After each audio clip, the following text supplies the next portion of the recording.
Welcome to the Deep Dive, and today we're going deep on Baron de Montesquieu. Yeah, huge name from the Enlightenment. Huge. Yeah. And for our listeners who are, really into philosophy, this is going to be a good one. I've got the research right here, and wow, get ready to rethink, like, government, liberty, even, like, the weather. The weather, huh? That's Montesquieu for you. Always connecting the unexpected. So he wasn't just, like, some philosopher in an ivory tower. This guy was out there in the world. Oh, absolutely. I mean, born into a noble family, became a lawyer, and even served as President en Mortier in the Parlement of Bordeaux. Wait, President or what? President en Mortier. It was a powerful judicial role, like a chief justice in France's pre-revolutionary system. Okay, so he really knew the ins and outs of power, not just, like, theorizing about it. Hands-on experience. And then, he traveled extensively, especially to England. Ah, England, the land of, like, constitutional monarchy, right? Yeah. Huge contrast to the absolute monarchy back in France. Exactly. You can see how those experiences shaped his thinking about different ways societies organize themselves and the implications for individual liberty. So let's get into the texts. First up, the Persian Letters. Now, this isn't your typical philosophy book. It's a satirical novel written as letters between, get this, two fictional Persians traveling through Europe. I love the Persian letters. It's brilliant on so many levels. So help me out here. What can a philosopher, like someone really into the deep stuff, glean from this kind of approach? Well, first, the humor. You've got these Persians misinterpreting everything they see in Europe. It's hilarious. But it's also a sharp critique of European society, its vanity, its obsessions. Like holding up a funhouse mirror to Europe. Yeah. Yeah. Exposing all the flaws and absurdities. But then there's this other layer, and this is where it gets really philosophical. One of the Persians, Uzbek, considers himself super enlightened. But get this? Back home, he's a total despot, ruling his harem with an iron fist. So there's this tension between his supposed enlightenment and his own, like, tyrannical behavior. Right. And that gets to the heart of the problem of self-knowledge. Can we ever truly be objective about our own beliefs and practices, especially when it comes to power? It makes you think, doesn't it? Okay, so the Persian Letters is more than just a funny travelogue. Oh, way more. It's a deep dive into human nature and especially hypocrisy. It lays the groundwork for his later, more systematic work, The Spirit of the Laws. All right, let's talk Spirit of the Laws. This is a huge book. Montesquieu sets out to explain, not just describe, the mind-blowing variety of laws and social institutions throughout history and across cultures. It's incredibly ambitious. He's trying to get at the underlying causes, the why behind all this diversity. Okay, so this is where it gets really interesting for a philosopher. It's not just about what the laws are, it's about what forces shape them, right? Right. He argues that laws aren't arbitrary. They're shaped by so many factors: the people, the type of government, climate, geography, religion, customs, you name it, it's all interconnected. So it's not just some theoretical idea. Yeah. He's really connecting philosophy to, like, political science, sociology, maybe even anthropology, in a way that was, for his time, pretty radical. Oh, for sure. And then when it comes to types of government, he lays out three main ones: republics, monarchies, and despotisms. Classic categories, right. But I bet he doesn't stop there. No way. He digs deeper. He's less interested in just who's in charge and more in how they rule. So a good monarch, one who rules by established laws, is fundamentally different from a despot, even if they both technically have absolute power. Ah, so it's not about the label, but the substance of how power works. Exactly. And this leads to one of his most thought-provoking ideas, especially for philosophers, what he calls the principle of each type of government. The principle. Okay, I'm intrigued. What does he mean by that? Basically, he's saying every form of government has this, like, driving force and underlying spirit that makes it tick. So like the operating system, kind of. Yeah, you could say that. So republics, he says, they run on virtue. Virtue, like being a good person. Well, not exactly. It's more specific. It's about putting the common good above your own private interests, loving your country and its laws, even being willing to sacrifice for the state. Wow, that's a high bar for citizenship. It is. And Montesquieu himself is kind of skeptical about whether republics can really last, because maintaining this level of virtue is so hard. You need a very specific kind of education to instill that.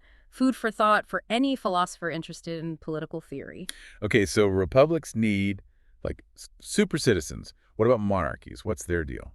Monarchies, they run on honor. Now, that might sound a bit weird at first. It does. But Montesquieu argues that in a good monarchy, ambition is channeled into serving the state. People want recognition, distinctions, but they get them by contributing to the common good. So it's like ambition, but within the rules of the game. Exactly. And because it's tied to a clear hierarchy, it's actually more stable than virtue. You don't need everyone to be a selfless hero all the time. Interesting. Republics are demanding. Monarchies are more like structured. So where do despotisms fit in? What makes them go? This is where it gets a bit darker. The principle of despotism. Fear. Pure and simple. Power through terror. No sugarcoating there. Nope. And what's especially concerning from a philosophical viewpoint is that despotisms don't need education, only suppression. Critical thinking is a threat. So Montesquieu is setting up this like spectrum of government, not just in terms of structures, but the whole psychology, the social vibe. Exactly. And it all leads into his idea of liberty, which, is a huge topic for any philosopher dealing with politics. Huge. So how does Montesquieu define liberty? Is it just like doing whatever you want? Not quite. He says liberty is about feeling safe and secure under laws that protect you from harm. So it's not just freedom from something, but freedom to something. Like the freedom to live your life without fear of being arbitrarily messed with, knowing your rights are protected? Exactly. And this has big implications for his view of criminal law. Good laws, he says, they should only be about threats to public order. They got to be clear, consistent, and you got to have a chance to prove you're innocent. So the law isn't about enforcing someone's personal morality. It's about setting up a framework where people can actually be free within a society. Right. And you can see how this idea, limiting the law's power, foreshadows some core principles of modern democracies. But that's just the tip of the iceberg. Next time, we'll dive into how Montesquieu links stuff like climate and geography to the types of societies that develop. Climate. Now, I'm really curious. Stay tuned, everyone. This deep dive is just getting started. Welcome back to our deep dive on Montesquieu. Last time we got into some pretty heady stuff like his life, those satirical Persian letters, and then the groundwork he lays in the spirit of the laws. Right. And we left off with that teaser about how Montesquieu thinks things like climate and geography actually shape societies. It's one of those ideas that really makes you think, like how could the weather possibly affect stuff like laws and governments? But Montesquieu makes a pretty compelling case. Okay, so walk me through it. How does he connect those dots? Well, he starts with the idea that climate affects people's temperaments. For instance, he says warm climates tend to make people more passionate, easily fired up, but also more fearful. And that might make them more likely to accept strong authority figures, someone who promises security. Makes sense. If you're living in a place where it's like super hot all the time, you might just want someone to take charge and keep things running smoothly. Exactly. But then he contrasts that with people in cold climates who have to deal with harsh conditions, right?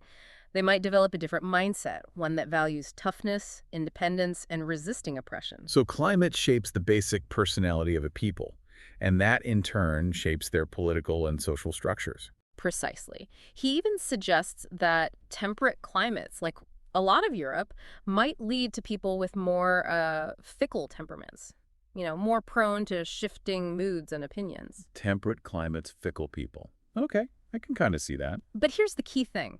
Montesquieu isn't a determinist. He's not saying that climate dictates everything about a culture. It's more like a subtle influence, a nudge in a certain direction that then interacts with all these other factors. So like climate sets the stage, but people still write the play. Exactly. Now, geography also plays a role, according to Montesquieu. He argues that fertile lands where resources are plentiful tend to produce monarchies. Why? Because people are more concerned with stability, protecting what they've got. And a strong monarch offers that security, even if it means giving up some individual freedoms. Like, hey, as long as I'm comfortable and my stuff is safe, you can rule me, king. Right. But then, in barren lands, where life is a struggle, you get a different vibe. People are more focused on independence, self-reliance, fighting for what's theirs. And those conditions, he argues, are more likely to give rise to republics, where citizens are directly involved in governing themselves. So the environment itself pushes people towards certain ways of organizing themselves. It's fascinating how Montesquieu connects all these dots. It really is. But hold on, because it gets even more interesting when he starts talking about commerce. And this might surprise you, but he actually sees commerce as a force for good. Really? Commerce. I mean, I get that it's important for a society to function, but good. That seems a little counterintuitive. Right. You'd expect someone as concerned with tyranny as Montesquieu to be wary of the power of money. But he flips the script. He argues that commerce, unlike, say, conquest or mining, is self-sustaining and actually has all these positive side effects. Okay, so spill the beans. What kind of benefits are we talking about? Well, for starters, he says it encourages virtues like frugality, peace, even good manners. I mean, think about it. If you're trying to sell something, you're incentivized to be polite, to build relationships based on trust. It's true. Nobody buys from a jerk. But is that enough to make commerce like a moral force in society? He goes even further. He suggests that commerce actually softens the hard edges of power politics. It encourages cooperation, decentralization, a bottom-up approach to social order. So a society that's actively engaged in trade is less likely to be ruled by a despot. That's the argument. Because commerce promotes independence, self-reliance, it kind of naturally checks the concentration of power in one person's hands. That's a really interesting idea. Hmm. But he also acknowledges that different forms of government need different approaches to commerce, right? Like what works for a republic might not work for a monarchy. Absolutely. For instance, he's really cautious about kings and nobles getting too involved in trade. It just puts too much power in their hands, and that messes with the balance he's always emphasizing. Whereas in a republic where power is already more spread out, commerce can actually strengthen that virtue thing we talked about. Exactly. It encourages initiative, spreads wealth, creates this sense of shared prosperity. It all comes back to those core principles that make each type of government tick. So it's not about some universal economic policy. It's about understanding how commerce interacts with the specific social and political structure of a society. Montesquieu always brings it back to context, doesn't he? Always. And he's got some insightful stuff to say about international commerce, too. He sees it as this almost unstoppable force, constantly searching for new markets, new opportunities. He even says, commerce traverses the earth, flies from the places where it is oppressed, and stays where it has liberty to breathe. It's like it has a life of its own. That's such a cool quote, and it sounds like he's already anticipating some of the key features of our modern globalized economy centuries before it actually happened. Right, and that's why he thinks things like tariffs and trying to manipulate currency are ultimately futile. You're trying to control something that's inherently uncontrollable. Like trying to dam a river. It's just got to find another way to flow. Precisely. And it all ties back to his earlier point about the unintended consequences of laws. Sometimes the best thing governments can do is just get out of the way and let commerce do its thing. But speaking of complex systems, we can't talk about Montesquieu without addressing religion. Yeah, that's a tricky one, especially considering his whole Enlightenment background. Right. The Enlightenment was all about reason, challenging traditional authority, including the church. So how does someone like Montesquieu reconcile his philosophical outlook with religious belief? Well, in the spirit of the laws, religion actually takes a back seat. He's not spending a ton of time on theological debates. Yeah. He's much more interested in the practical effects of religion on society. It's a pragmatic approach. He wants to know, like, how different religions might be suited to different forms of government. He even suggests that some religions are more compatible with certain climates and cultures. So he's not saying one religion is inherently better than another, just that they might work better in different contexts. Exactly. But one thing he's super clear on is that the state should tolerate all religions as long as they don't threaten public order. He slams religious persecution and forced conversions. He even calls out the Inquisition by name, saying their actions dishonor their age and spread hatred. That's a pretty bold statement for the 18th century. So religious freedom is essential for a just society, but the state also needs to stay out of trying to enforce religious beliefs through civil law. And there you have it, classic Montesquieu, always searching for that sweet spot between individual freedom and social order. He reminds us that the best laws are adapted to the specific circumstances of a people, their climate, their customs, their religious beliefs, even their economic activity. It's a lot to wrap your head around, but it's all connected, right? It is. He's like weaving together philosophy, political science, history, sociology. It's amazing how he brings it all together. Absolutely. And he leaves us with so much to think about. All right, welcome back to the Deep Dive. We've been on this whirlwind tour through Montesquieu's big ideas for the last two parts, from different types of government to like the influence of climate and even commerce on how societies actually work. Yeah, we've covered a lot of ground. The Persian letters with all that sharp satire, and then, of course, the masterpiece, The Spirit of the Laws. And it's not just, random theories. He's really trying to connect all these dots, right? Like, how does climate influence people? How does that impact the kind of laws and governments that develop? He was way ahead of his time in seeing those connections for sure. And for me, what's most striking, especially as a philosopher, is that Montesquieu recognizes there's no magic formula, no single answer for how to create a perfect society. Yeah, he's all about context, isn't he?